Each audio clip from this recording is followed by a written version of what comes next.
Congresspeople to be citizen legislators, understanding what it's like on ground level zero, being part of Main Street America. Just because you're a letter writer, that shouldn't be the only means of communication. You should be getting a response. You should also have the ability to personally talk to a congressperson. You should also have the ability to use all the IT possible.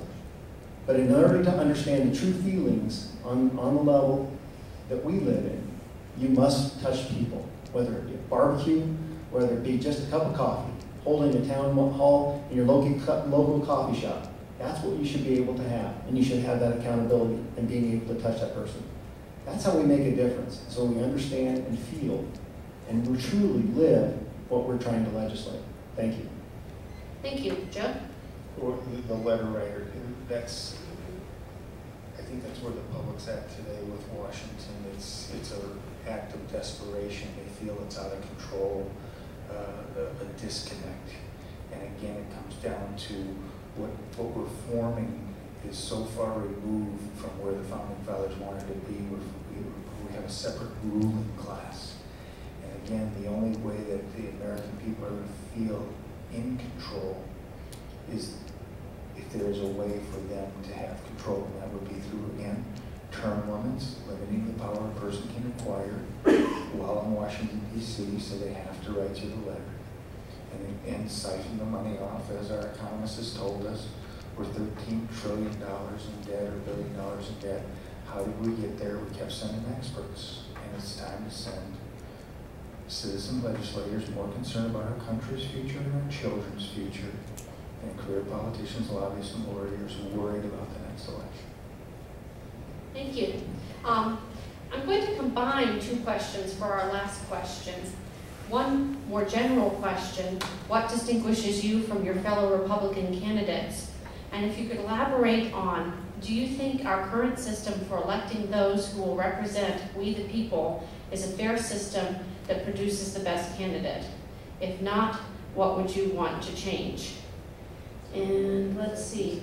Repeat that last question. Sure. That was three questions. You snuck that one in. Sure.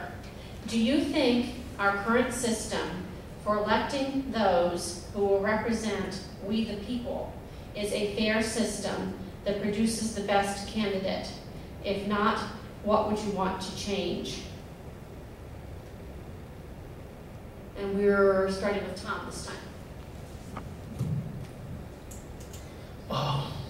Winston Churchill said, democracy is a horrible form of government, but it's the best one I've ever seen.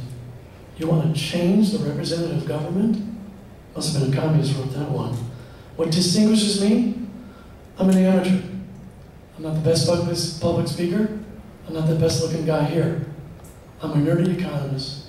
I'm the only one that has the ability, the acumen in 25 years of taking budgets apart and looking at the pieces individually and disallowing some and reinforcing others. Fair system? We have citizens here that failed in their basic duty of getting involved. First thing you should do is get involved at the school board level. That's where all this radicalism is taught. La Raza and La Mencha are being taught in Tucson Unified School District. Thank you, Raul. A man who wants to boycott his own state. I think the guy needs to move to Venezuela. His best friend is Che Guevara. I could not imagine living anywhere else in the world other than in a Republican democracy. We are a republic, we're a constitutional democracy. The people, good or bad, make their decision and they put an X next to my name. I won't fail them. I'm not a professional, I'm an economist. And I believe in everything that you believe. I've listened to you. Simple as that. Elect me and I will destroy this budget deficit. I'll restore America's promise. I'll put 10 million people that are out of work right now back to work. Thank you. Paul? We gave away a lot of our rights because during times of prosper, we have allowed people to tread all over us, and now we feel the repercussions. Is it fair? Yes? No. We have the debates in the judicial system when we talk about corporate versus labor unions and their